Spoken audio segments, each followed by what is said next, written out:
Assalamualaikum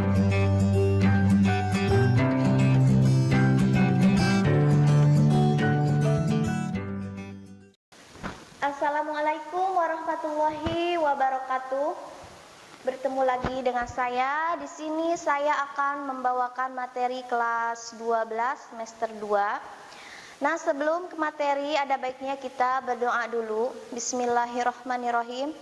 Rabbis rohli sodri wa yassirli amri wahlul 'uqdatam min lisani yafqahu qawli. Rabbi zidni ilman warzuqni fahman birahmatika ya arhamar rahimin. Amin. Sebelumnya ada yang sudah kenal dengan saya? Baiklah, perkenalkan dulu ya, nama saya adalah Ai Rohmah. Saya berasal dari Manunjaya. Kita berlanjut ya ke materi, langsung ke materi.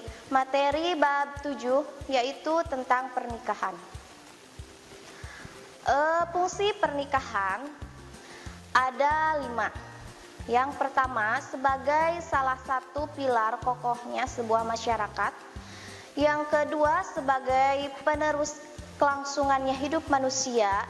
Yang ketiga, pelindung bagi terjaganya akhlak dan tata susila. Yang keempat, jalan bagi berlangsungnya proses pembentukan dan penanaman nilai serta pembentukan kepribadian. Dan yang terakhir adalah sakinah, mawaddah warahmah, adalah seuntai kata yang didamba oleh setiap pasangan. Menurut surat An-Nisa ayat 1, terkandung pesan yang indah dalam membina rumah tangga, yaitu pertama, Allah telah menciptakan manusia berikut pasangannya. Oleh karena itu, manusia itu tidak perlu gelisah dalam masalah jodoh. Jika ingin mendapatkan pasangan yang baik, maka harus mengondisikan diri menjadi pribadi yang baik. Karena pasangan itu adalah cerminan diri Anda sendiri. Selanjutnya, pengertian pernikahan.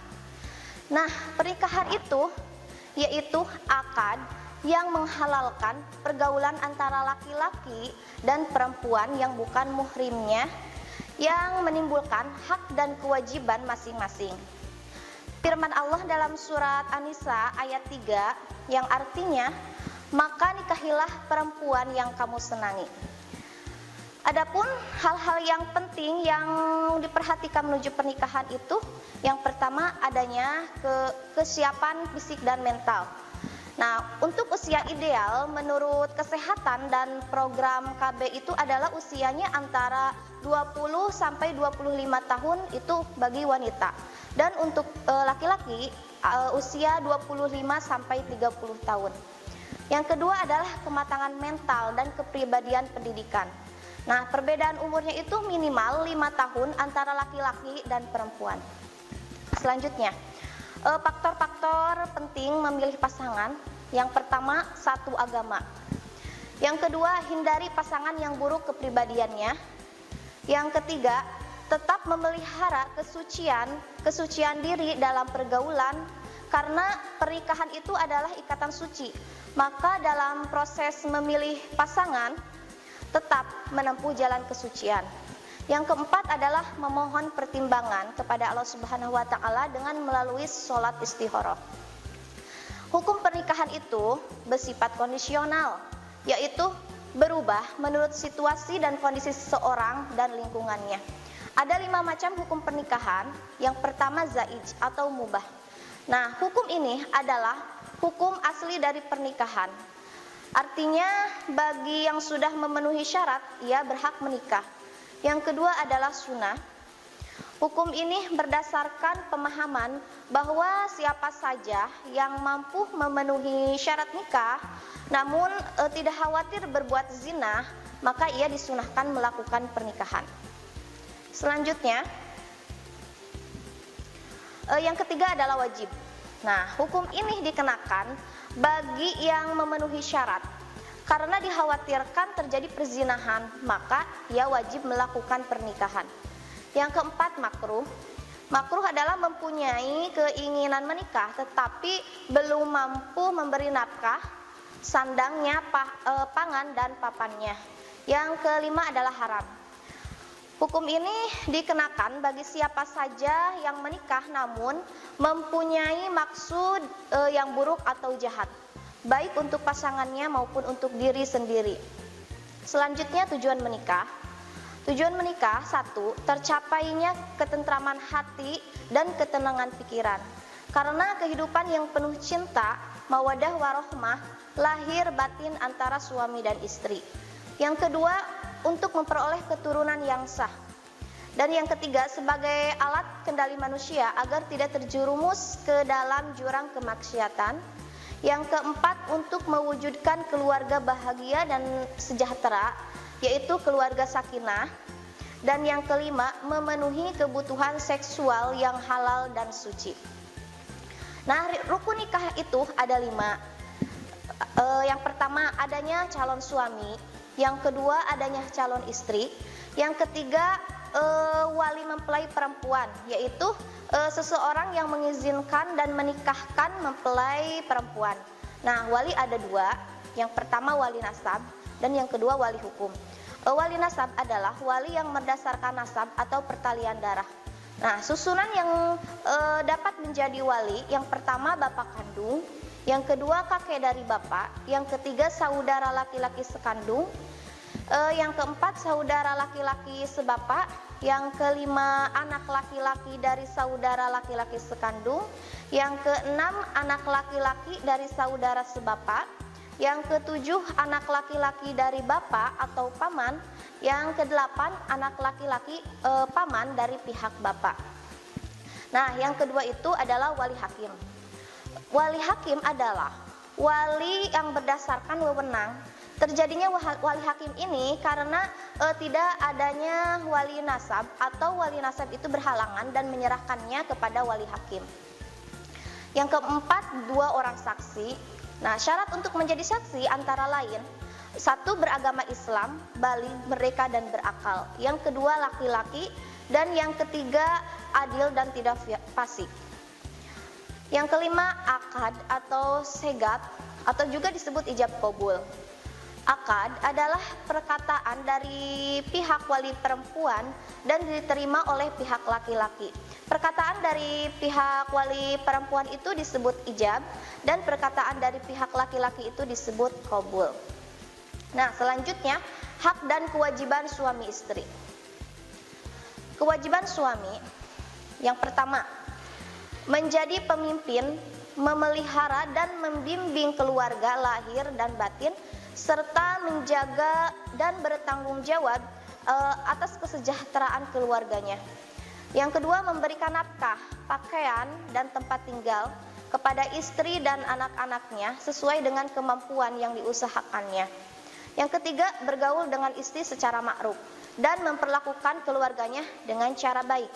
Yang keempat, masing-masing anggota keluarganya terutama suami dan istri bertanggung jawab sesuai fungsi dan peranannya. Dan yang kelima, memberi kebebasan berpikir dan bertindak kepada istri sepanjang sesuai norma Islam, membantu tugas-tugas istri serta tidak mempersulit kegiatan istri. Selanjutnya, kewajiban istri. Kalau tadi kewajiban suami dan sekarang kewajiban istri. Kewajiban istri itu 1. Taat dan patuh pada perintah suami dan sesuai dengan ajaran Islam. Dan kedua, selalu menjaga kehormatan diri dalam rumah tangga. Yang ketiga, bersyukur atas nafkah yang diterima dan menggunakannya dengan sebaik-baiknya. Yang keempat, membantu suami dan dalam mengatur rumah tangga sebaik mungkin. Selanjutnya, kewajiban suami dan istri. 1. Memelihara dan mendidik anak dengan sebaik-baiknya. Yang kedua, berbuat baik terhadap mertua, ipar, dan kerabat lainnya, baik dari suami ataupun dari istri. Yang ketiga, setia dalam hubungan rumah tangga dan memelihara keutuhannya. Dan yang keempat adalah saling membantu antara keduanya. Selanjutnya adalah hikmah pernikahan. Nah, pernikahan itu banyak mengandung hikmah, antara lain 1. Menenteramkan hati, menenangkan pikiran dan melegakan perasaan. Yang kedua adalah menyalurkan hajat fitrah biologis yang halal.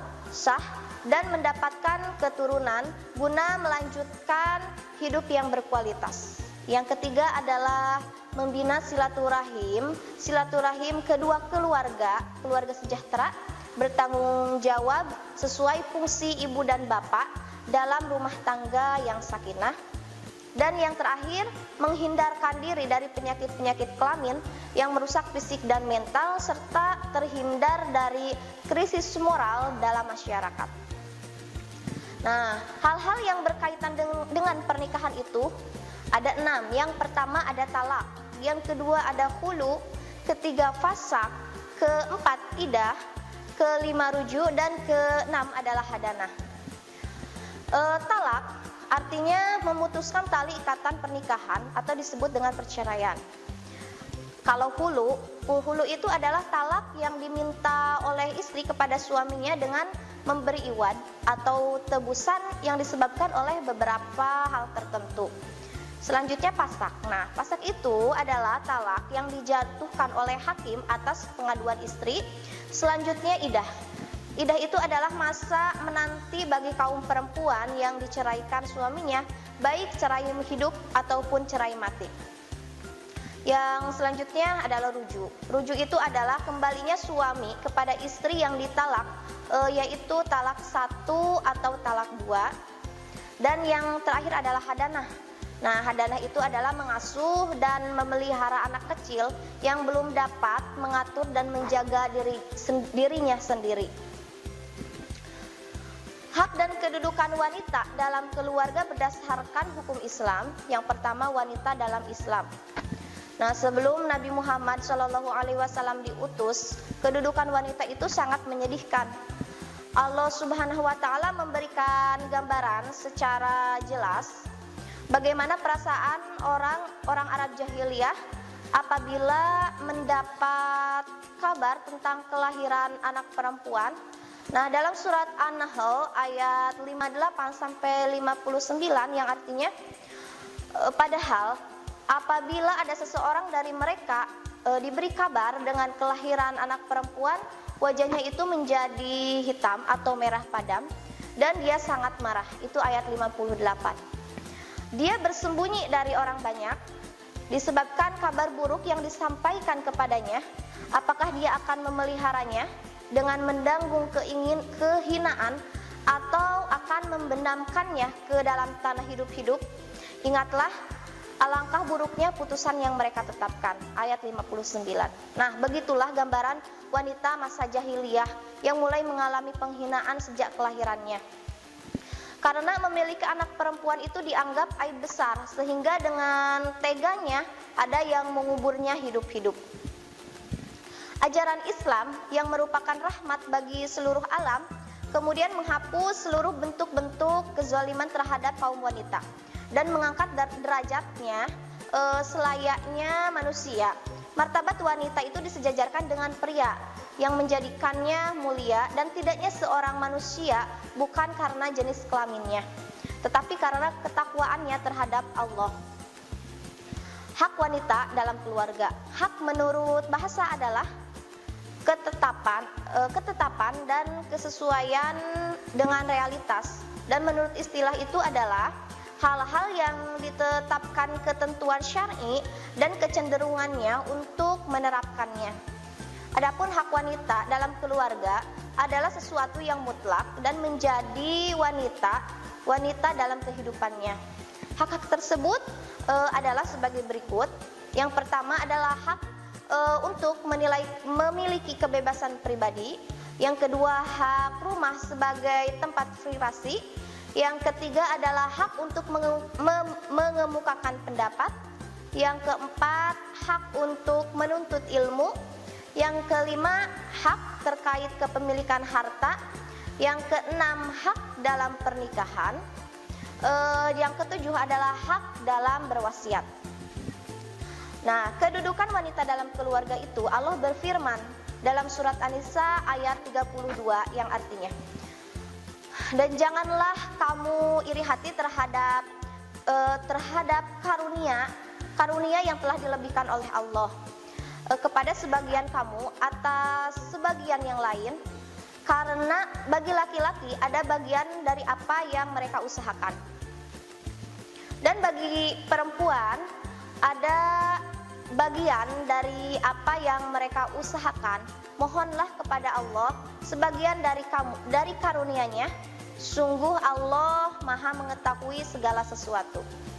Nah, berdasarkan ayat tersebut dapat dipahami bahwa pria dan wanita itu memiliki kedudukan yang sama, yakni sama-sama sebagai makhluk ciptaan Allah, tetapi untuk meraih predikat takwa itu mempunyai jalannya masing-masing. Kedudukan wanita itu sebagai ibu dalam keluarga memiliki peran yang sangat penting, karena hanya wanita yang mengandung dan melahirkan sehingga berlangsungnya generasi Islami masa depan akan tetap ada. Selain sebagai ibu, wanita juga berperan sebagai istri dan pendamping suami. Statusnya bukan hanya sekedar pelengkap, tetapi menjadi penentu utama dan pengaruh yang besar terhadap kesuksesan suami. Sebab itu kan ada slogan, di balik kesuksesan suami itu selalu ada yang berperan besar membantunya, yaitu istri.